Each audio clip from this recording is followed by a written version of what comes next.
बिस्मिल्लाहिर्रहमानिर्रहीम। नाज़रीन, बहुत शुक्रिया आप वक़्त निकालते हैं और हमारी वीडियोज़ को देखते हैं। नाज़रीन, आज मेरे साथ मौजूद हैं वक्कास अहमद। ये इंतहाई आईटी के एक्सपर्ट माने जाते हैं और उसके साथ-साथ ये एस्ट्रोलॉजर भी हैं और ये जो पेशगोइयाँ हैं उनको साइंटिफिक बुनियादों के ऊपर परखते हैं और आज की इस वीडियो में जेन्युइनली ये इंतहाई अहम, इम्पोर्टेंट और एक्सक्लूसिव वीडियो है। आप हैरान होंगे कि एक्सक्लूसिव इम्पोर्टेंट क्यों है? क्योंकि आज की वीडियो में हम फिर एक बार नेमत शाह वलीउल्लाह की पेशगोइयों को हम आपके सामने पूरा ब्रेक डाउन रखेंगे। कौन सी पेशगोइयाँ पूरी हो चुकी हैं, कौन सी होने वाली हैं, कौन सा ये जो हम पाक भारत जंग आपने ट्रेलर देखा है, उसके बाद आगे क्या होने वाला है, पाक भारत तनाव कहाँ कहाँ होगा और कौन से ममालिक जो है वो पाकिस्तान के साथ मिलकर जंग लड़ेंगे, इमरान खान का फ्यूचर आज आपको पूरा साइंटिफिकली बताएंगे कि नेमत शाह वलीउल्लाह ने जो कहा था उस एक शख्स के बारे में, वो क्या हकीकत है, क्या वो वाकई इमरान खान के बारे में कहा था या कोई वो और बंदा है। और फिर ये जो गजवा हिंद है, ये जो सीटें मखसूस सीटें मिल रही हैं और ये जो बगैर तख्त और ताज के हुक्मरान हैं, इनका क्या बनेगा? कौन हुक्मरान होगा बने सगीर का? हमारे सराउंडिंग नेबर्स में क्या होगा? और खसूसन ये जो कैदी नंबर 804 जो जेल में कैद है, इसके हवाले से आपको बाकायदा हम एनालिसिस करेंगे और ये बड़ा एनालिटिकल किस्म की पेशगोइयों के ऊपर प्रोग्राम है कि नेमत शाह वलीउल्लाह ने एक्चुअली कहा क्या था, पूरा क्या हुआ और आगे क्या होने वाला है। मेरे साथ मौजूद है वकास अहमद साहब। Thank you very much Waqas साहब, आपके वक्त का। Over to you sir. आपने, मुझे पता है कि बहुत होमवर्क किया हुआ है, आपने पूरा चार्ट बनाया हुआ है और मैं चाहता हूँ कि मेरे नाजरीन जो है आज की इस वीडियो में हमारे साथ जुड़े रहें और हम आपको साइंटिफिकली चीजों को समझाते हैं कि क्या होने वाला है। थैंक यू रिजवान भाई, थैंक यू वेरी मच। आपने आई नो बहुत ज़्यादा काम किया है इसके ऊपर। इनफैक्ट पाकिस्तान में जो है ग़ज़वा हिंद के ऊपर जो है काफ़ी ज़्यादा किताबें भी लिखी गई हैं, ट्रांसलेशंस हुई हैं। मैं स्पेशल थैंक करना चाह रहा हूँ ज़ाहिद हामिद साहब को, जिनकी ट्रांसलेशन हम यूज़ करेंगे। उन्होंने कोई आज से 10-12 साल पहले जो है उसको बड़ा डिटेल में ट्रांसलेट किया और उसी ट्रांसलेशन को यूज़ करते हुए हम जो है वो जो ख़ास बात ये है इस वीडियो में कि हमने उस सारे जो प्रेडिक्शंस हैं, उसमें जो लोकेशंस हैं, जो सिनेरियो है, जो सीक्वेंस बाय सीक्वेंस जो के अशार लिखे गए थे बेसिकली, उनको हम प्लॉट करें मैप के ऊपर से। तो मैं जो है अपने व्यूअर से भी और सबसे रिक्वेस्ट करूँगा कि वो ना फ़ोकस रखें हमारी स्क्रीन के ऊपर, क्योंकि स्क्रीन के ऊपर हम लोग जो है वो दिखाएँगे, मैप दिखाएँगे गूगल मैप्स। और मज़ेदार बात ये है सर कि ये जो मैप्स हैं, ये रिज़वान भाई जो हैं इन्होंने भी बड़ी हेल्प की है इसको बिल्डअप करने के लिए। ये अवेलेबल भी होंगे इस वीडियो की जो है लिंक के अंदर। तो रिज़वान भाई मुझे काइंडली बता दें अगर स्क्रीन विज़िबल हो गई है? जी जी, विजिबल है, मैं I can ji. See it. बिल्कुल, तो हमें जो ये ट्रांसलेशन है इसमें से ये इसमें जो है हमने जो इम्पोर्टेंट ट्रांसलेशन है जो कि ग़ज़वा हिंद को अ, है वो शो कर रही हैं, जो प्रेडिक्शन कर रही हैं उसको हमने स्नैपशॉट्स उसके ले लिए हैं। अब आप पहली अगर आप ये देखें कि एक बेसिकली शेर है जिसकी ट्रांसलेशन है कि चित्राल नागा पर्वत चीन के साथ गिलगित का इलाका मिलकर तिब्बत का इलाका मैदान जंग बन जाएगा। अच्छा, अब यूजुअली क्या होता है कि हम जो है वकास में जी। थोड़ा ज़ूम हो सकता है, ये ज़ूम हो सकता है? जी, जी, मैं ज ज़ूम कर सकती हैं। जी, जी, जी, जी, मैं बिल्कुल ताकि व्यू अच्छा मिल जाए। ये पहले जो पहला शेर है उनका उसकी हम ट्रांसलेशन देखेंगे। ये आपको नज़र आ रहा होगा। अभी अभी अभी बेहतर है थोड़ा-सा? मैंने ज़ूम किया है इसको। लिसान भाई, अभी बेहतर है ज़ूम? जी जी, बिल्कुल सही है, आप जी। कंटिन्यू करें। तो अब आप देखें कि इन्होंने नाम लिया हुआ है चित्राल का, नागा पर्वत का, चीन का। अब ये वो सारा एरिया जो कि अंडरस्टैंड करना बहुत ज़रूरी है, तो उसके लिए हमने जो है ना कुछ मैपिंग की है। और आप ये देखें कि ये मैप जो है ये इस वीडियो की डिस्क्रिप्शन में भी अवेलेबल है, पब्लिक मैप है। ये पाकिस्तान और इंडिया का बॉर्डर मैप है। इसको थोड़ा-सा हम क्विकली समझते हैं कि मैप है क्या? ये आपको दरिया नज़र आ रहे होंगे। अच्छा, इन दी एंड आप देखें कि ये पाकिस्तान के जो पांचों दरिया हैं वो इस एरिया के ऊपर कंबाइन करते हैं। जो कश्मीर का एरिया है और अपिल द नॉर्थ, अगर इंडिया इस सारे एरिया को कंट्रोल में कर लेता है तो आपको पूरे पाकिस्तान की जो जिसे कहते हैं ना वाटर सप्लाई है, आप उसके ऊपर काबू कर लेते हैं। सो आपने पूरे पाकिस्तान पे कब्जा करने की ज़रूरत ही नहीं है। आपको एक प्राइमरीली जो जेलन है और जो सिंध है इसके ऊपर कब्जा करने का ज़रूरत आपको है, ताकि आप पूरे इंडिया को पाकिस्तान का या पानी छू कर पाकिस्तान सके, को? उसे कंट्रोल कर सके। ये पाकिस्तान इंडिया को को जब जब जंग होगी। हाँ, जी, जी, तब जी, बिल्कुल। पाकिस्तान कब्जा और करेगा ना? प्रेडिक्शन हाँ। ही ये है। जी, और प्रेडिक्शन ही सही है कि जो है इंडिया कब्ज़ा करेगा कुछ इलाकों में यहाँ पे। अच्छा, अब आप ये देखें कि जो नाम लिया गया है वो क्या है? नाम ये देखें। अच्छा, इस मैप में अक्सर हम ये अक्साई चिन का एरिया मिस आउट कर देते हैं।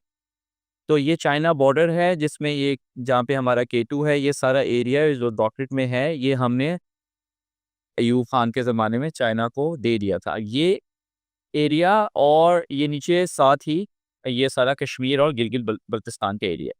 मज़ेदार बात ये है कि जहाँ आपका सियाचिन ग्लेशियर है वहाँ पे कोई लाइन ऑफ कंट्रोल नहीं है।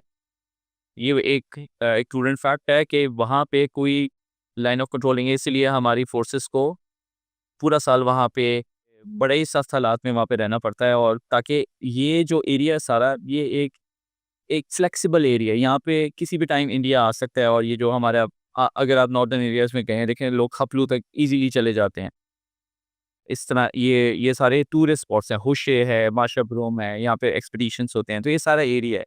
So but this area is politically आप अगर बात करें या इंटरनेशनल बॉर्डर्स के टर्म पे बात करें, तो ये इट्स अ नो मतलब it's a non defined entity. now मैं थोड़ा-सा ज़ूम आउट करता हूँ और मैं आपको बताता हूँ कि इनकी जो है किस तरह से डिप्लॉयमेंट्स हुई हुई है इंडिया की। सो जो ब्लैक में है ये इनके बेसेस हैं। सो आप देखें लद्दाख है, ली का एयर बेस है, पुलवामा का एयर बेस है। पुलवामा जहाँ पे कुछ अर्सा पहले आपको पता है अटैक भी हुआ था और एयर फोर्स और रेंजर्स के बॉर्डर्स के एयर फोर्स के और बॉर्डर सिक्योरिटी फोर्स के दोनों के जो सोल्जर्स हैं इंडिया के उसके ऊपर अटैक हुआ था। श्रीनगर के एयर बेस है और ये बहुत बड़े एयर बेसेस हैं। अगर आप ये देखें पिक्चर तो इन्होंने बहुत ही रोबस्ट ये देखें मतलब अंडरग्राउंड बंकर्स हैं फुल, मतलब this is not a defence air base at all. अगर आप इसको डिटेल में गूगल अर्थ में जाके देखें श्रीनगर एयर बेस और पुलवामा एयर बेस, और आप देखेंगे दोनों में कितना थोड़ा डिफरेंस है। सो ये क्यों बनाए जाते हैं यहाँ पे? तो अगर आपने डिफेंस के लिए रखना है तो आपका एयर बेस बहुत है, और अगर आपने पाकिस्तान के एयर फोर्स का डिफेंस करना है तो आपको इस रीजन में एक ही एयर बेस चाहिए, क्योंकि डिफेंस के एयर बेस थोड़े पीछे होते हैं। आप हमारे एयर बेसेस देखें, हमारा एयर बेस कोई भी बॉर्डर पे नहीं है, बिकॉज हमारे ये जो ग्रीन में एयर बेसेस हैं ये सारे डिफेंस के लिए। सो हमारा डॉक्ट्राइन एयरफोर्स का ये है कि यू लेट द एनिमी कम और हमने उसको डिफेंस करना है। साथ ही हम ये देख लें कि ये उत्तम ये जो जलंधर के साथ आदमपुर एयरबेस है, यहाँ पे उनका S-400 लगा हुआ है। तो S-400 की तकरीबन 200 टू 300 किलोमीटर रेंज है, वो भी हमारे ओवरलैप करता है। सो प्राइमरीली जो जैसे नेमतुल्लाह शाह वली ने बात की है, जो ये कॉरिडोर बनता है, ये देखिए ये चित्राल है, ये नागा पर्वत है, ये एग्जैक्ट नाम दिए गए हैं, ये चीन का इलाका है। ये एग्जैक्ट उन्होंने नाम लिए हैं कि यहाँ पे उनका कब्ज़ा हो जाएगा। इसका मतलब ये है कि इस कश्मीर वाले एरिया को वो कॉरिडोर को यूज़ करेंगे and they will go straight into this thing. ये यहाँ पे हमारे मुज़फ़्फ़राबाद वाले रीजन, मानसेरा, मुज़फ़्फ़राबाद और मानसेरा जिन जो लोग ट्रैवल करते हैं उन्हें पता है कि सड़क बहुत अच्छी नहीं है बट ये वो कनेक्टेड है। तो यहाँ पे वो लोग अटैक करने की कोशिश करेंगे। चित्राल में परहैप्स इस वजह से है मे बी जैसे होता है ना कि एक स्ट्रैटेजिक एडवांटेज लेना चाह रहे होते हैं, एक स्ट्रैटेजिक डेप्थ लेना चाह रहे होते हैं, तो मे बी हाँ, कहने का मतलब ये है कि जब ऑल आउट वॉर होगी, जो नेक्स्ट ऑल आउट वॉर होगी पाकिस्तान और इंडिया की, वो जो है सिर्फ ऐसे स्ट्रैटेजिक या स्ट्राइक्स नहीं होंगी, वो एक ऑल आउट वॉर होगी। उसके अंदर हो सकता है कि वो सिंध के ऊपर भी नीचे से भी अटैक करें, पंजाब के ऊपर भी अटैक करें। बाय द वे प्रेडिक्शंस के मुताबिक लाहौर भी हमारे हाथ से निकल जाएगा। तो लेकिन उनकी कोशिश यही होगी कि और जैसे प्रेडिक्शन है, क्योंकि वॉर गेमिंग देखें प्रेडिक्ट करना it's not easy, nobody can do it.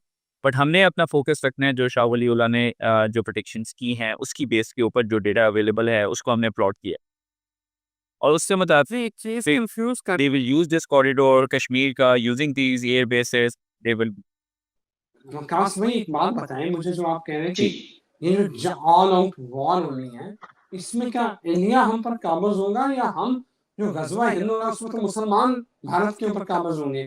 तो ये पेशगोई जो आप बता रहे हैं, आप ये बता रहे हैं कि लाहौर में ही जी। हमारे हाथ से ये क्या मतलब, ये कोई उल्टी जी। गेम चलने वाली है, क्या होने वाला है? जी।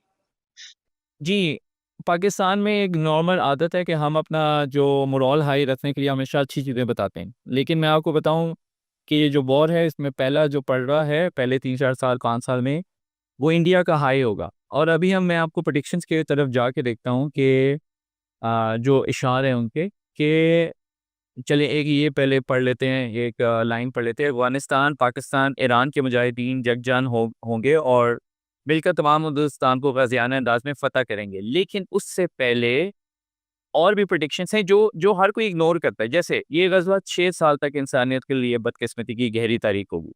अच्छा फॉर 6 इयर्स ये ऐसा नहीं है कि कोई 1 महीने, 2 महीने, 3 महीने हैं। अ वो जो है व चलेगी ये 6 साल ये जंग चलनी है। इसी के दौरान हमारी गवर्नमेंट चेंज होनी है, नया बादशाह आएगा और फिर जो है हमारी एक स्ट्रैटेजी बनेगी। इसमें ईरान इन्वॉल्व होगा, इसमें तुर्की वाले इन्वॉल्व होंगे, इसमें चाइना इन्वॉल्व होगा, तब जाके हम उनको रिपेल करेंगे। अच्छा ये मैं ज़ूम इन करता हूँ, आप ये देखें, दरियाए अटक का ज़िक्र है यहाँ पे, मैं आपको बताऊँ। ये दरियाए अटक काफ़िरों के खून से 3 मर्तबा यक बार भर के जारी होगा। इसका क्या मतलब है कि ये लोग जो हैं, जो इंडियन फ़ोर्सेस हैं समहाउ जो अटक का मुकाम है, they will be able to cut off and take control of Tarbela, क्योंकि तरबेला हमारा रिज़र्वॉयर है जो आपको मैप पे नज़र आ रहा है। और अटक में पहुँचने के लिए आपने अगर कश्मीर से आना है तो वो जेलंग का रास्ता भी हो सकता है, मुज़फ़्फ़राबाद भी हो सकता है, एबटाबाद भी हो सकता है, क्योंकि जंग में वही सड़कें यूज़ होती हैं। गॉड फ़ॉरबिड इस्लामाबाद भी हो सकता है। हाँ, और इसमें ये भी प्रेडिक्शंस हैं कि शुरू में लाहौर भी कुछ अरसे के लिए हमारे हाथ से निकल जाएगा and then we are going to get it back. तो ये पाने जो कासम, लाहौर तो हमारे हाथ से जब राजा रणजीत सिंह का दौर था, वो तो एक दफ़ा लाहौर हमसे निकल चुका है। तो ये मुझे लगता है कि ये पेशगी पूरी नहीं हो चुकी। जी प्रेडिक्शन तो हो चुकी है, लेकिन जब आप असल में हम जहाँ पे जो ज़ाहिद हामिद साहब हैं उनकी थोड़ी-सी दाद देनी चाहिए कि उन्होंने इन प्रेडिक्शंस को ना सीक्वेंस के ऊपर रखा है। तो जब आप सीक्वेंस देते हैं उस बुक के ना 2 हिस्से हैं। एक वो प्रेडिक्शंस है जो आज तक की हो चुकी हैं जिसमें क़याम पाकिस्तान है, मशरिक़ी पाकिस्तान का सानिया है, मुख़्तलिफ़ बादशाहों के नाम है, अंग्रेज़ों का ज़िक्र है, वर्ल्ड वॉर 1 का ज़िक्र है, वर्ल्ड वॉर 2 का ज़िक्र है। उसको हमने इस प्रोग्राम में अपनी इस वीडियो में शामिल ही नहीं किया। तो वो एक पूरा सीक्वेंस है, अगर आप पढ़ें वो बुक है जो लिखी गई है, जो ट्रांसलेट की गई है ब्रास टैक्स वालों की तरफ से, तो उस बुक का एक ख़ास बात ये है कि उसमें सीक्वेंसिंग बहुत अच्छी हुई हुई है। तो उस सीक्वेंस में जब ग़ज़वे हिंद का बात आती है, तो हमने वो सिर्फ़ वही इशार या क्वाड्रुप्लेट्स हैं वो उठाए हैं जो कि अब ग़ज़वे हिंद से रिलेटेड हैं और उसका सीक्वेंस ये है। और उसकी सीक्वेंस में हम अक्सर ये गलती करते हैं कि असल लाहौर के ऊपर कब्ज़े का ज़िक्र उन्होंने नहीं किया हुआ। उन्होंने सिर्फ़ लाहौर को रिक्लेम करने का ज़िक्र किया। हम अगली स्लाइड पे जाते हैं। अब आप ये देखें कि एक और बड़ी मज़ेदार है, अपनी इमदाद के लिए शुमाल मशरिक़ से फ़तह हासिल करने के लिए गायबाना इमदाद आई है। हमारे शुमाल मशरिक़ में चाइना है। अब आप देखें कि चाइना ने ही हमें पिछली वॉर में PL-15 मिसाइल्स अपग्रेड करके दिए, PL-12 से रडार सिस्टम को हम अपग्रेड कर रहे हैं। हमारे जो फाइटर्स हैं J-10C वो पहले कभी लोकल एक्सरसाइज़ेज़ में भी ज़्यादा यूज़ नहीं हुए। फर्स्ट टाइम वो इंटरसेप्शन के लिए हुए हैं। So all our military hardware is जो है वो इज़ कमिंग फ्रॉम चाइना और ये साफ प्रेडिक्शन इसके लिए लिखी हुई है कि शुमाल मशरिक़ से जंगी हथियार और जंगी मामले में माहिर लश्कर आएगा, मुसलमानों को बेहद और बेहिसाब तकलीफ पहुँचेगी। मतलब कोई फ़ॉरेन इंटरवेंशन ज़रूर होनी है और फिर उसको डिफ़ाइन कर दिया गया है कि तुर्की वाले, अरब वाले, ईरान वाले इमदाद की तस्बीर से दीवाना वार आएँगे। आपको पता है कि टर्की ने हमें इलेक्ट्रॉनिक वॉरफेयर में बहुत ज़्यादा हेल्प की है। टर्की ने हमें ड्रोन्स जो बाय द वे मैं आपको एक मज़ेदार बात बताता हूँ जो थोड़ा-सा नई भी होगी लोगों के लिए। लाइक ये जो आदमपुर एयर बेस है, इसके अंदर तकरीबन 800 anti missile interceptor missiles available थे। ये हमें इन्वेंट्री जो है पता थी, क्योंकि एक लीक्स हुई थी कुछ अर्सा पहले, एक रशियन लीक्स हुई थी, उसके अंदर बताया गया था कि तकरीबन इंडिया को 2400 एयर डिफेंस मिसाइल्स मिली हैं। तो क्योंकि 3 बैटरीज़ हैं, एक चाइना की तरफ लगी हुई है, एक पंजाब की तरफ, पाकिस्तानी पंजाब और कश्मीर की तरफ लगी हुई है, और एक साउथ में लगी हुई है। तो अंदाज़ा ये था मिलिट्री जो लीडर्स का कि तकरीबन 800 हो गए, और हमने तकरीबन 600 से 800 ड्रोन्स इंडिया के ऊपर फायर किए हैं 6 मई के बाद। वाह! और ये जो खबर है, ये इंडिया से भी जो इंडिया का डिफेंस सेक्रेटरी है, उन्होंने भी बताया कि एटलीस्ट 600 टू 800 ड्रोन्स, और एक तो दिल्ली तक पहुंच गया था। तो उसका मकसद क्या था कि हमारा हर ड्रोन जो है, या हमारे जो बैलिस्टिक हैं, जो शॉर्ट रेंज बैलिस्टिक मिसाइल थी, जैसे फतह फायर हुआ है, फतह 1 एंड 2, उन्होंने इसको एम्प्टी किया। जो इसके रिजर्व हैं, जैसे आपने ईरान में देखा, ईरान में इतने ज़्यादा मिसाइल फायर किए कि वो जो थार्ड सिस्टम है, डेविड स्लिंग है, वो एग्जॉस्ट हो गया, उसकी इन्वेंट्री एग्जॉस्ट हो गई। We did the same thing before the Iran and Israel war, हमने इनकी इन्वेंट्री एग्जॉस्ट की। और फिर जब आपके पास कम रह जाते हैं, तो आपने वो ड्रोन्स पे ज़ाया नहीं करने होते, आपने नॉर्मल क्रूज या बैलिस्टिक्स पे ज़ाया नहीं करने होते, क्योंकि आपने वो फिर न्यूक्लियर डिटेरेंट के लिए, कि कल को शाहीन फायर हो जाए, कोई और मिसाइल फायर हो जाए which is a nuclear capable ballistic launch range large warhead missile है, उसके लिए आपने रखने होते हैं। तो इस वजह से इनफैक्ट जो उनका chief of defence, deputy chief of defence है, उसने कहा कि एक टाइम पे हमें पता नहीं था कि जो फतह आ रहा है, जो फतेह मिसाइल आ रहा है, वो न्यूक्लियर है या नॉन न्यूक्लियर है। सो काफ़ी कन्फ्यूजन थी, और इसी वजह से फिर हमने 2 दिन के बाद हमने अपनी JF-17 भेजे, उसके ऊपर air launch supersonic cruise missile था, जिसने आदमपुर एयर बेस को जो है वो अटैक किया। अब आप ये देखिए, सारे एरिया में जो उनका श्रीनगर एयर बेस है फॉर एग्जांपल, और जो इनका ये पुलवामा एयर बेस है, और जो ये नॉर्थ में आपको जो नज़र आता है, चाइना में इन्होंने सारे सुखोई लगाए हुए हैं, और they have a very good inventory, twin engine है, they are also very potent aircraft. ये सारा एरिया जो है, ये सारा कॉरिडोर बेसिकली, जब आपकी एयर प्रेजेंस नहीं थी, आपकी एयर डिफेंस नहीं थी, ये खाली हो basically, it was like exposed. और यही वजह है कि Modi have to call Trump, और उसको इंटरवीन करना पड़ा, क्योंकि वंस दिस एरिया जिसके अंदर आपकी एयर प्रेजेंस नहीं है, एयर फोर्स सुपीरियॉरिटी नहीं है, फिर तो पाकिस्तान इसके अंदर आ सकते हैं, एंड देन उसको वापस लेना बहुत मुश्किल हो जाएगा, क्योंकि कश्मीर के अंदर ऑन ग्राउंड हमारी जो आर्टिलरी और इन्फेंट्री है, वो उसने बहुत बेहतर परफॉर्म किया उनकी इन्फेंट्री या उनकी आर्टिलरी से।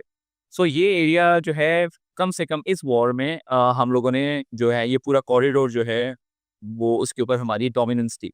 और ये जो 3 दिन की या 4 दिन की जंग हुई है, मुझे लगता है कि ये 100% फेलियर है। What is next to come, से उसमें मसला सिर्फ ये होगा कि नेक्स्ट अटैक में मेबी उनका अटैक इतना हैवी होगा और पूरे पाकिस्तान पे होगा कि हमारी फोर्सेस जो हैं, वो सिर्फ कश्मीर को डिफेंड नहीं कर पाएंगी।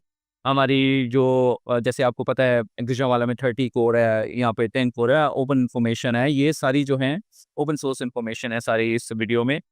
ये जो कश्मीर की कोर है, वो कश्मीर को ही फोकस कर सकेगी। आप गुजरांवाला से या मंगला से कोर उधर मूव नहीं कर सकेंगे, क्योंकि बहावलपुर में आपकी कोर है, लाहौर में कोर है, वहाँ पे टैंक्स लगे हैं, वहाँ पे एंटी एयरक्राफ्ट है। अगर आप ऑल आउट वॉर होता है, तो अभी तो हमने कश्मीर को फोकस कर लिया, लेकिन आपके अगर J-10 के फॉर एग्जांपल 3 स्क्वाड्रंस हैं या 2 स्क्वाड्रंस हैं, आपने हर जगह लगाना है। आपने बड़े सिटीज़ में भी लगाना है। हो सकता है आप कश्मीर को थोड़ा डीप्रायोरिटाइज़ कर दें। तो इट इज़ क्वाइट पॉसिबल कि ऑल आउट वॉर में हम इस कॉरिडोर को उस तरीके से डिफेंड ना कर सकें, जिस तरीके से अभी हमने फोकस अप्रोच के साथ 7-8 मई को या 9 मई तक की जो हमारी वॉर हुई है, इसके अंदर हमने उन्हें डिफेंड किया। वकास साहब, मुझे लगता है कि चलो ये तो आपकी पेशगोई है, वो जो नेमत शाह वलीउल्लाह की आप एक्सप्लेन कर रहे हैं उनकी पेशगोई को, लेकिन मेरा ख्याल है कि हमारी फोर्स बहुत प्रोफेशनल है। हमारी फ़ज़ाइया हो गई, बड़ी फ़ौज हो गई, नेवी हो गई। मेरा ख्याल है कि दुनिया मुतरफ़ हो गई है। तो दुनिया एक 100 बार सोचेगा कोई बड़ा काम करने से पहले। जी, बिल्कुल ऐसे ही है, और इसी प्रोफ़ेशनलिज़्म की वजह से ही मुझे लगता है कि ये जो ग़ज़वा हिंद है ना, ये डिलेड होती जा रही है। और यही परसेप्शन था यूएस का और इज़राइल का, जब उन्होंने ईरान के ऊपर अटैक किया, तो वो अंडरमाइन कर रहे थे।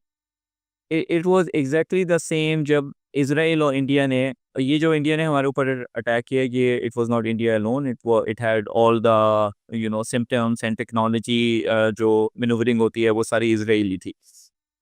अ, ज आपको पता है जो पहले भी उन्होंने एक दफ़ा सर्जिकल स्ट्राइक जो था 19 में की थी, उसके अंदर भी उन्होंने इज़राइली वेपन यूज़ किए थे, इज़राइली ड्रोन्स यूज़ किए थे, अभी भी उन्होंने इज़राइली ड्रोन्स यूज़ किए हैं। सो जो वो स्ट्रैटेजी है, जो वॉर गेमिंग है, that was all Israeli. Israeli people were also on board, Israeli planes were flying there. So basically हमने वॉर लड़ी है इसराइल और इंडिया के अगेंस्ट, और obviously there is no doubt in that कि आपने एक बहुत बड़े एनिमी को जो है विद इन 2-3 डेज आपने उसे मजबूर किया कि वो जाए और बैक करे ट्रम्प के साथ के से सीज फायर चाहिए।